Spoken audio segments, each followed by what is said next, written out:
July 16th, 1945, 5:10 a.m.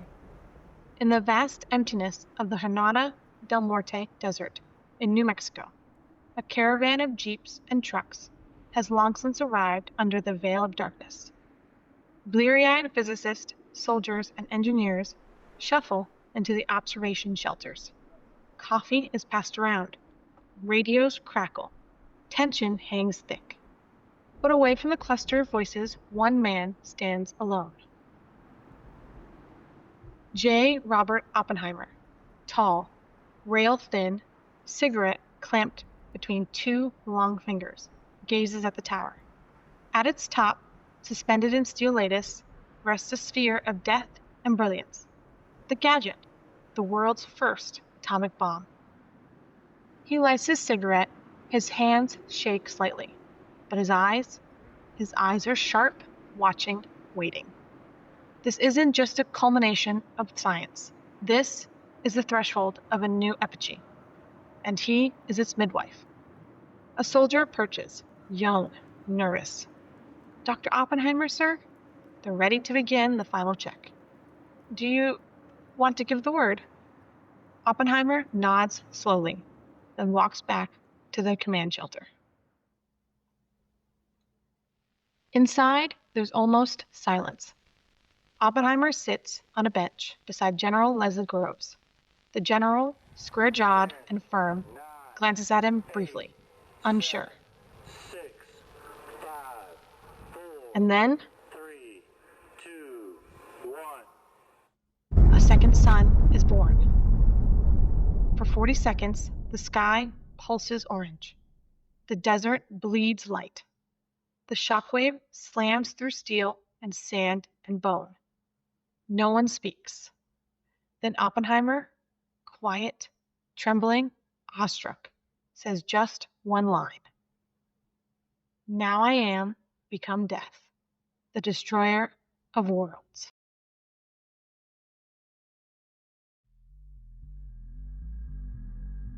Welcome to Historical Insights. I'm Tony Ray. Every invention carves a new path. Every discovery carries a profound weight. And every breakthrough casts a long, inescapable shadow.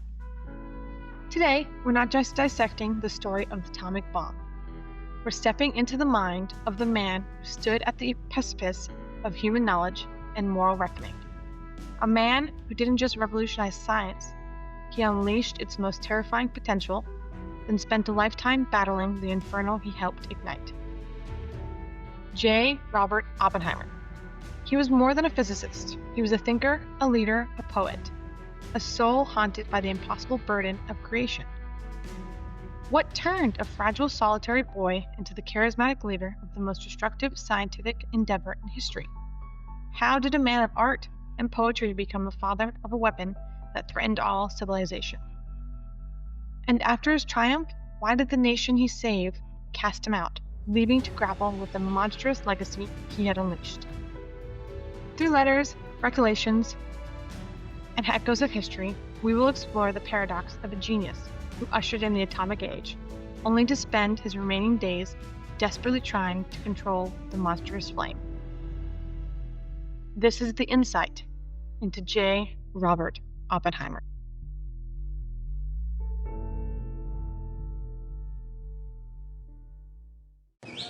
We begin on April 22nd, 1904. In the bustling heart of Manhattan, a child entered a world far removed from the city's clamor. Julius Robert Oppenheimer was born into a universe of art, culture, and undeniable privilege. His father, Julius, a German immigrant who had built a fortune importing textiles. His mother, Ella, a refined painter from a prominent Baltimore family. They were secular Jews, wealthy, liberal, and steeped in intellectual pursuit. Extra, we do about it. The Riverside Drive apartment wasn't just a home, it was a sanctuary. Every room overflowed with books, priceless paintings, and intricate Persian rugs.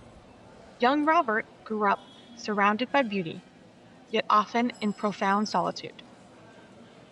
He was a small, almost ethereal child, frail, frequently sick, plagued by bouts of clotis, fevers, and debilitating asthma. While other boys honed their skills on the city's dusty baseball fields, Robert lay confined to his bed, devouring books, a silent observer in a vibrant metropolis. He was not quite like the others. They laughed too easily. He thought too much. His education was as demanding as his home life was refined. The Ethical Culture School, a place of progressive thought, hammered home the dual pillars of intellectual excellence and moral responsibility.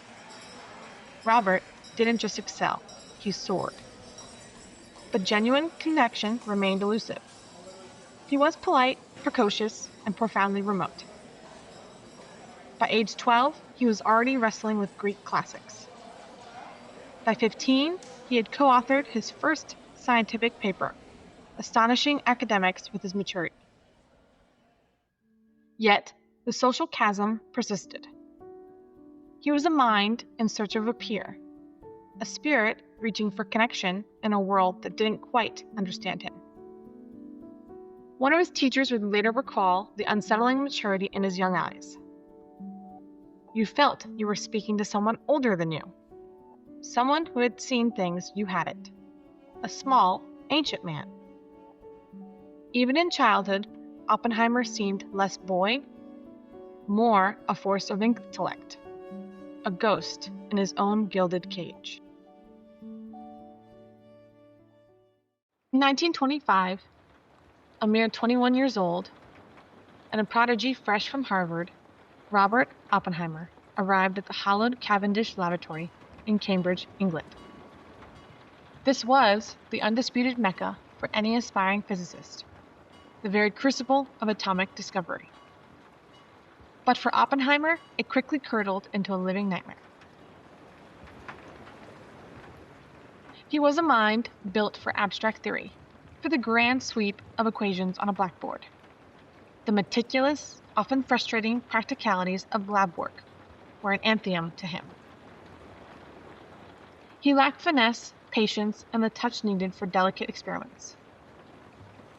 His supervisor, the formidable Patrick Blackett, a future Nobel Prize winner, was notoriously impatient with intellectuals such as him. Robert, already prone to introspection, spiraled. He soon became acutely anxious, then deeply and clinically depressed. His letters from this period are stark cries for help. He wrote to friends, the words striking on the page. He grappled with an overwhelming sense of inadequacy, feeling as if every breath he took was laced with failure. The pressure mounted, suffocating him, until something in his carefully constructed world snapped. One day, in a desperate, despairing fit, he left a poison apple, laced with noxious chemicals, on Blackett's desk. Was this a cry for help? A symbolic act of rebellion? Or a genuine, albeit misguided attempt at harm? The true intent remains shrouded in the fog of his fragile mental state. What is known is that it was reported. Robert was nearly expelled. Only the swift, decisive intervention of his well-connected parents saved his academic career. He was immediately pulled from Cambridge and placed under intensive psychiatric treatment.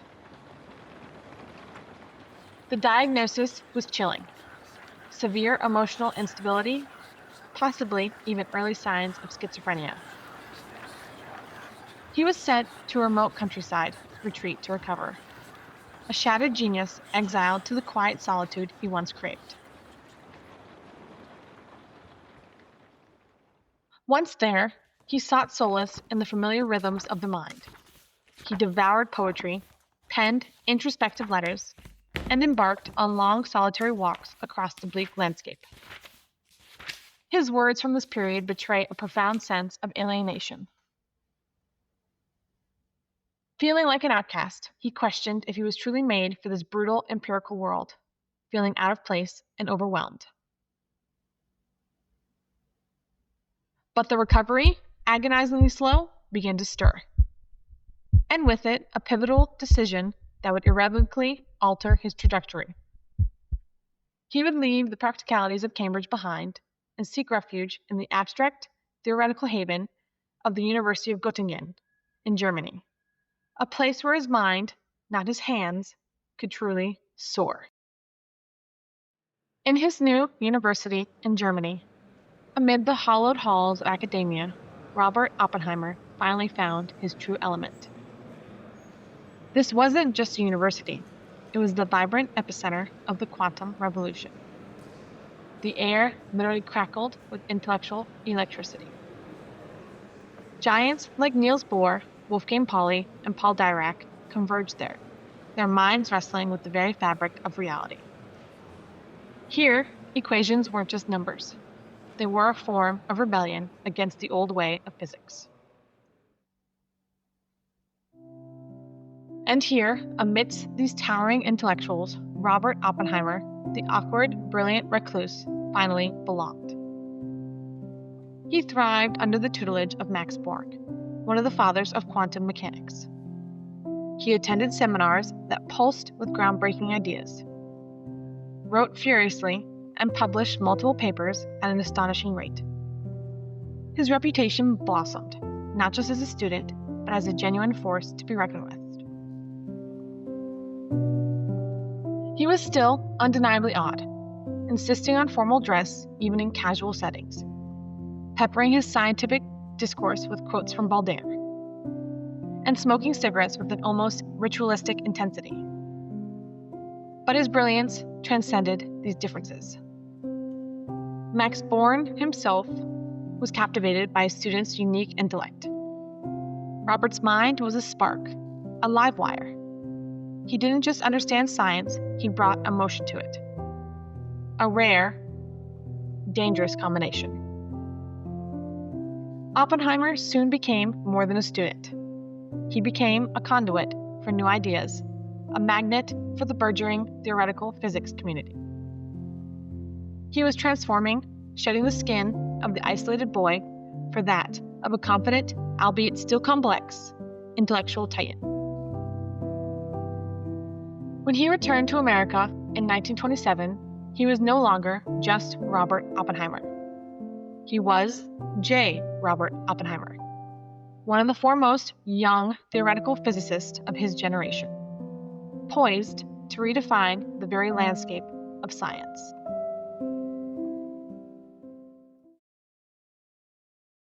On American soil, the newly minted J. Robert Oppenheimer took up joint teaching positions at the University of California, Berkeley, and Caltech. He was unlike any professor his students had ever encountered. He lectured, sometimes in bare feet. He would seamlessly interweave complex quantum mechanics with recitations of Sanskrit poetry. His mind, a dizzying constellation of knowledge, would leap from subatomic particles to Dante's Inferno within the same breath. His lectures were less academic exercises and more theoretical performances, captivating and utterly immersive. He wasn't just teaching physics, he was living it. And his students lived it with him. He made them believe they were peering into the very soul of the universe. Students soon flocked to him, mesmerized by his unconventional brilliance and charismatic intensity. Even Albert Einstein, a titan himself, took notice of the young prodigy. But Oppenheimer was still restless, his mind a perpetual motion machine. He delved deeper into Sanskrit, including finding profound resonance in ancient texts. He passionately donated to anti-fascist causes, his political awakening fueled by the rising tide of global unrest. His apartment became a nexus for intellectual and political discourse, hosting lively salons filled with activists, writers, and leftist thinkers. It was in such circles that he encountered Jean Tetlock, a brilliant, fiercely independent psychiatrist with undeniable communist ties. Their love affair was tempestuous, deep, and intensely intellectual. A connection that burned with volatile passion and was ultimately doomed. Through Jean, Robert was further immersed in a world of radical thought and social justice. Yet, beyond the intellectual fervor and personal passions, a storm was brewing. Europe was bleeding. Hitler's shadow lengthened across the continent. The tragic surrender of Austria to the German military machine commenced when the former Austrian Chancellor Kurt von Schuschnigg failed to satisfy the demands of the German Führer.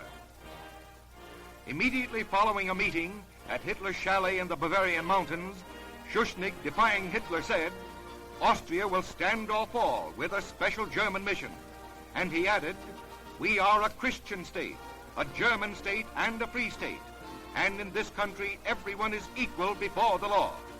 But within a few short hours, all peoples around the globe were electrified to learn that what Bismarck dreamed of but could not accomplish came to a thundering realization with Germany's lightning-like invasion of Austria. From Innsbruck to Brenner Pass, Austrian independence was crushed beneath the heels of goose-stepping Nazi legions. The hand of friendship is extended with a mailed fist, with the now historic lifting of the border gate, a tragic symbol of surrender.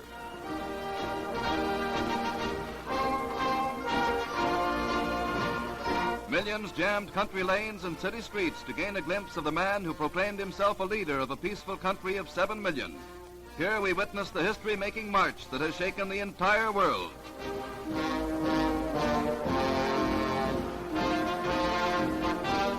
True, a peaceful invasion, but one of submission rather than a triumphant conquest by the Nazi Legion.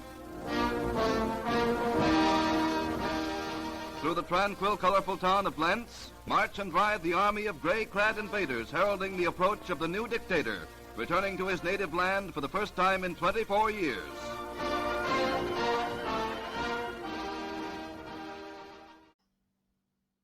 And then, in 1938, a discovery that would alter the course of human history was made: nuclear fission. The world, as they knew it, was about to change. Forever. The year is 1939. Europe is a tinderbox, and a chilling whisper travels across the Atlantic. Nazi Germany may be developing a devastating weapon. Albert Einstein, the scientific luminary, and Hungarian physicist Leo Szilard, a visionary haunted by the potential of atomic energy, felt compelled to act. They penned a desperate letter to President Franklin D. Roosevelt, warning him of the apocalyptic implications. America listened. A program of unimaginable secrecy and scale was born: the Manhattan Project. Its objective: to build an atomic bomb before the Nazis could.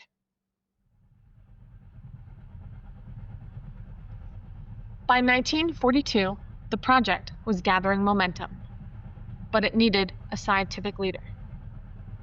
That's when the formidable General Leslie Groves, an engineer with a reputation for ruthlessness and efficiency, made a controversial, almost audacious choice. He recruited J. Robert Oppenheimer to head the entire scientific division.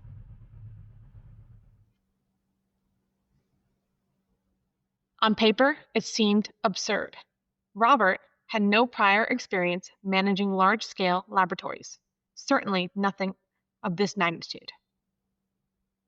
His known leftist sympathies and communist-leaning friends raised a storm of suspicion within military intelligence. But Groves, a man of uncanny judgment, saw something others missed, something beyond the dossiers and the conventional wisdom. Oppenheimer wasn't just smart. Plenty of physicists were smart. He was utterly persuasive. He possessed an almost hypnotic charisma. and he could lead minds that no one else in the world could lead. A site steeped in isolation was chosen, remote, barren, and utterly secure. A windswept mesa in the New Mexico desert.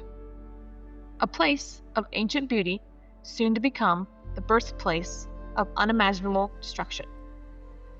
Los Alamos, New Mexico, the city of secrets. Los Alamos, amid the stark beauty of the New Mexico desert, an entire community was literally conjured from the dust. Scientists, engineers, their families, thousands of brilliant minds and their dependents, all living under a veil of impenetrable secrecy. Fences stretched for miles. Every piece of mail was censored. Phone calls forbidden. No real names. No contact with the outside world. They were, in essence, a self-contained universe racing against time.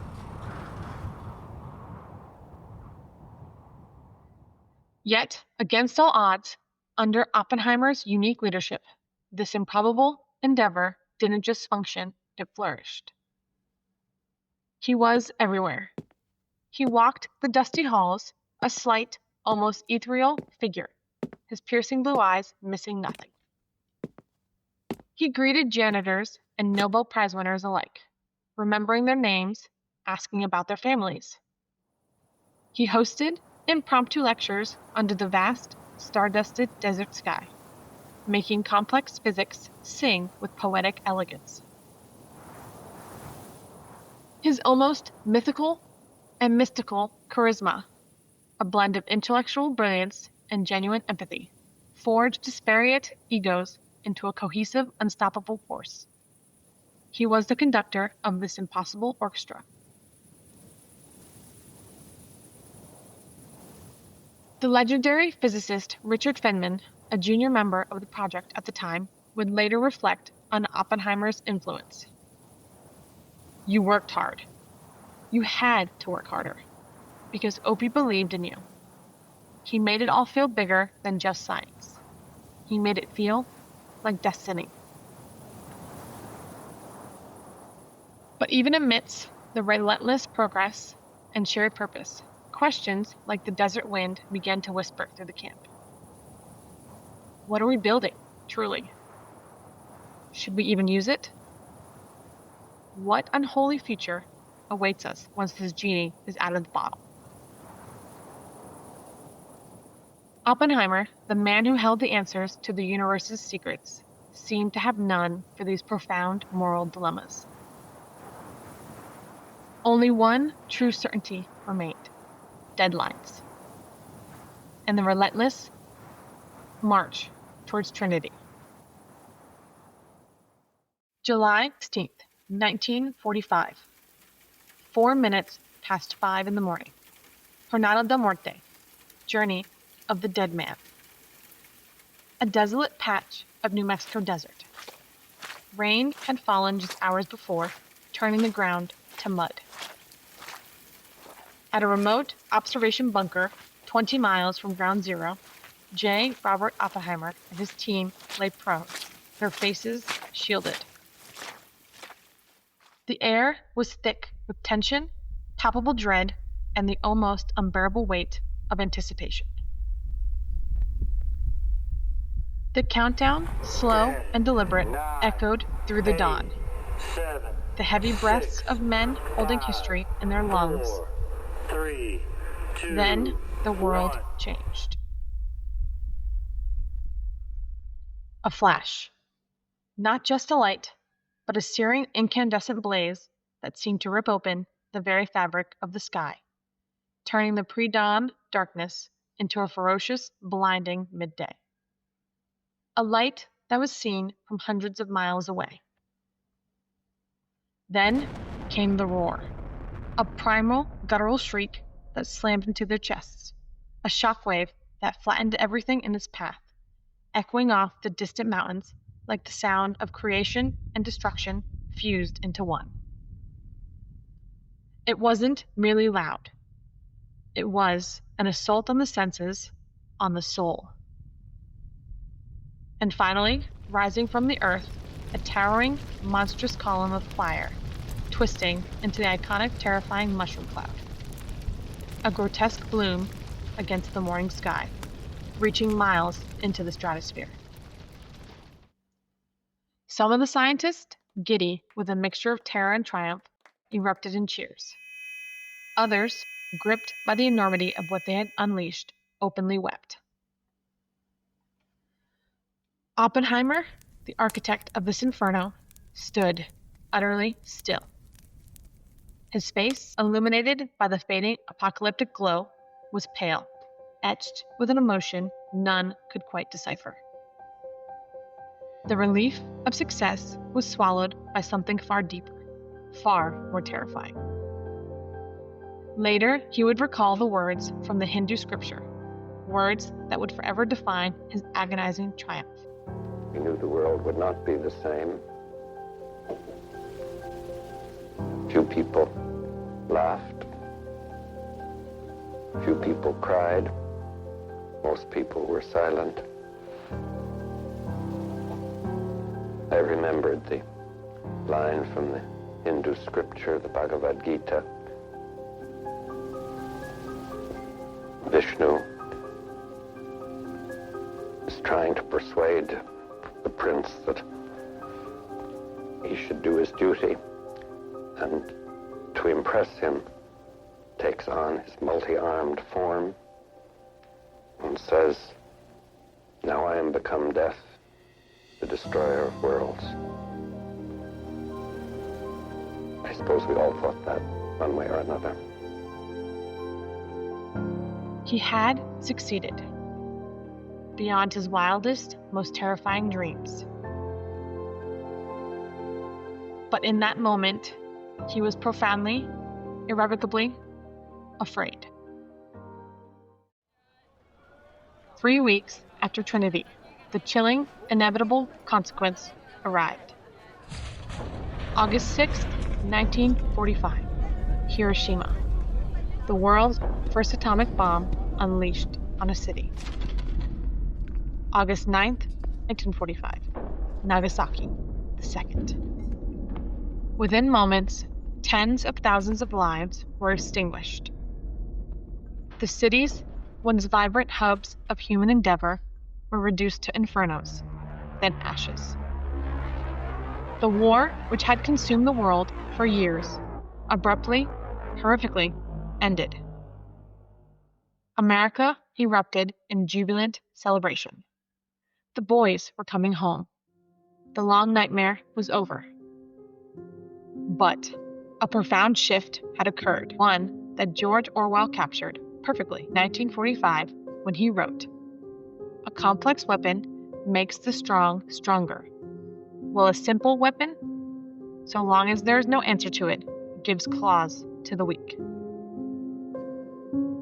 The atomic bomb had irrevocably altered the balance of power, granting unprecedented, unchecked force to those who wielded it. Ladies and gentlemen, the President of the United States. I'm speaking to you at a high moment of history. The war to which we have devoted all the resources and all the energy of our country for more than 3.5 years has now produced total victory over all our enemies. This is a time for great rejoicing and a time for solemn contemplation. With the destructive force of war removed from the world, we can turn now to the grave task of preserving the peace. It is a task which requires our most urgent attention. It is one in which we must collaborate with our allies and the other nations of the world. They are as determined as we are that war must be abolished from the earth, if the earth as we know it is to remain. Civilization cannot survive another total war. But J. Robert Oppenheimer did not celebrate. He mourned. He was hailed as a national hero in public, paraded before dignitaries, his face on magazine covers. But internally, the victory was a poison, slowly unraveling his very being. He visited the White House, compelled to meet the man who had ordered the bombs, President Harry S. Truman. The meeting was brief, tense, a clash between the practical politician and the guilt-ridden scientist. He felt as though he had the blood of humanity on his hands. Truman, a blunt, no-nonsense man of action, recoiled. His face hardened. Later he stated, "I told him the blood was on my hands, to let me worry about that. I don't want to see that crybaby again." The accolades felt hollow, the public adoration a cruel mockery. The father of the atomic bomb, the man who had brought peace through unparalleled destruction, was already beginning his descent into a private hell, haunted by the ghosts of his own creation.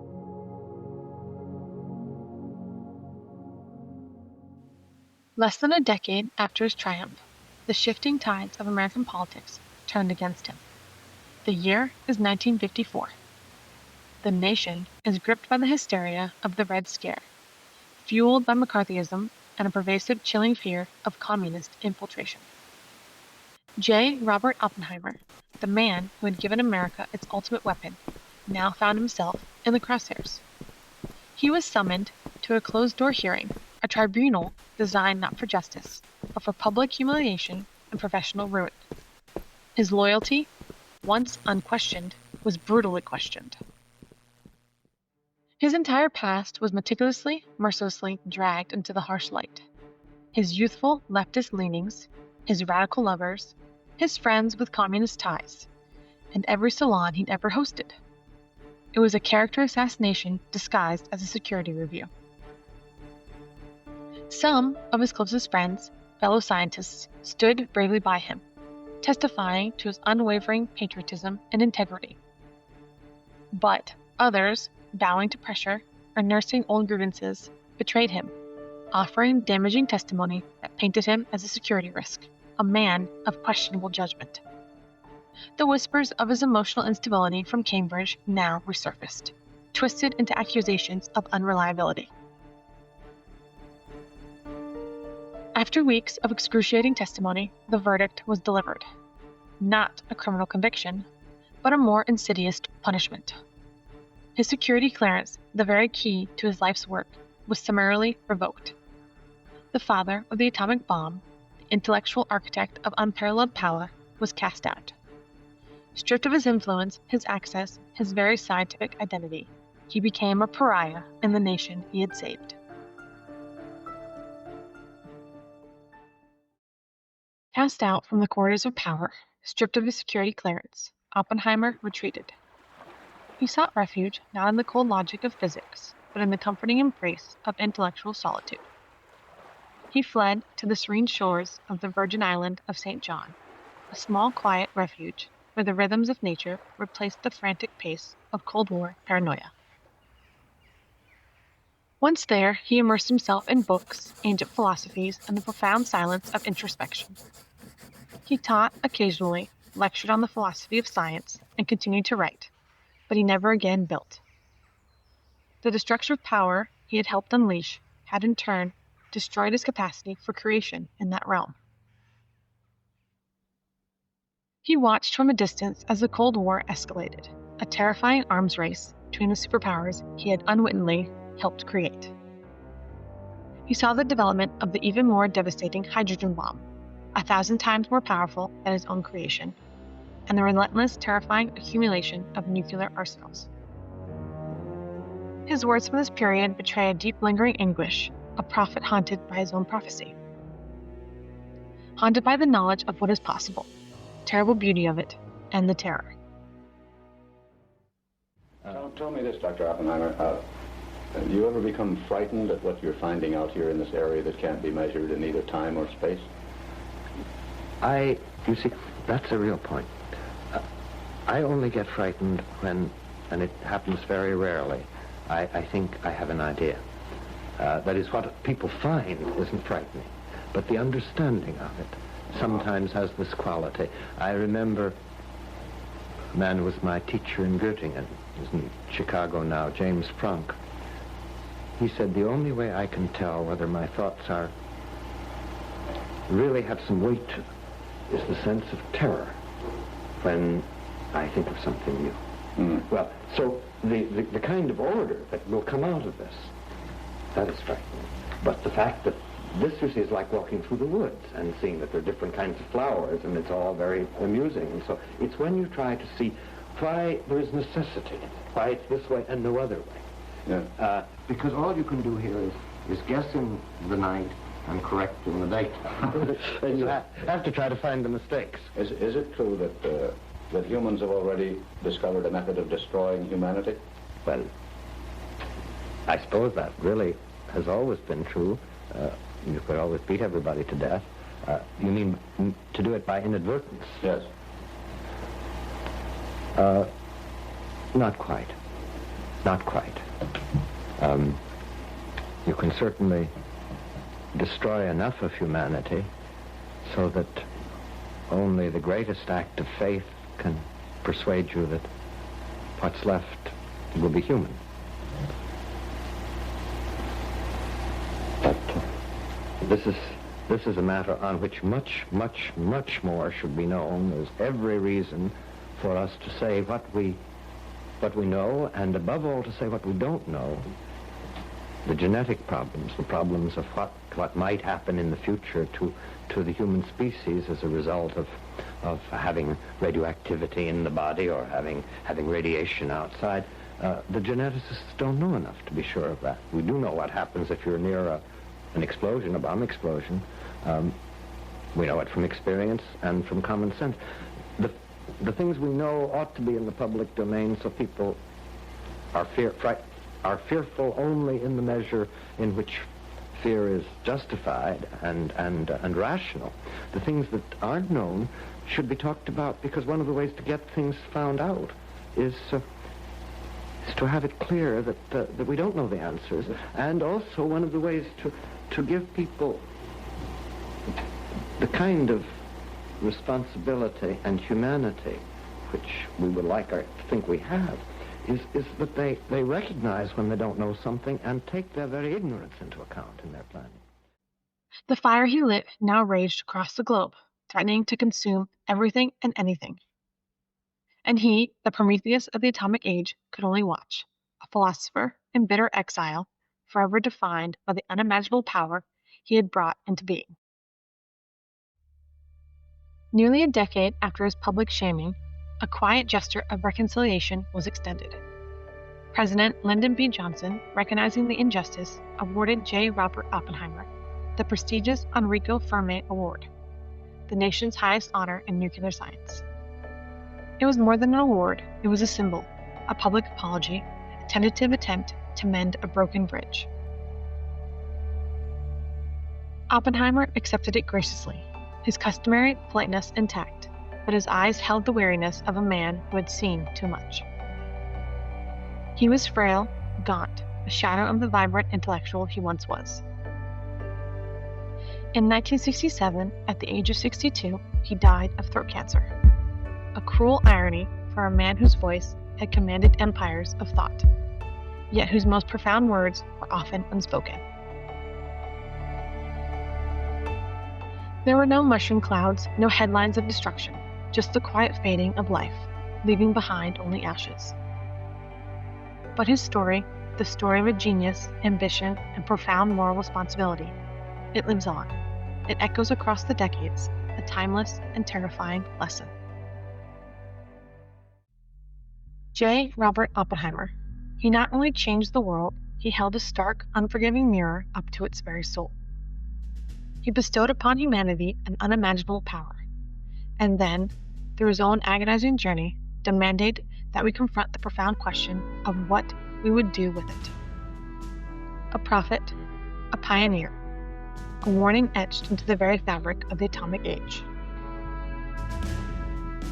Thank you for listening to Historical Insights. Next time, we travel to an age of invention and innovation, to a man whose voice quite literally crossed oceans, and whose subsequent silence perhaps shaped his own legacy even more. Alexander Graham Bell.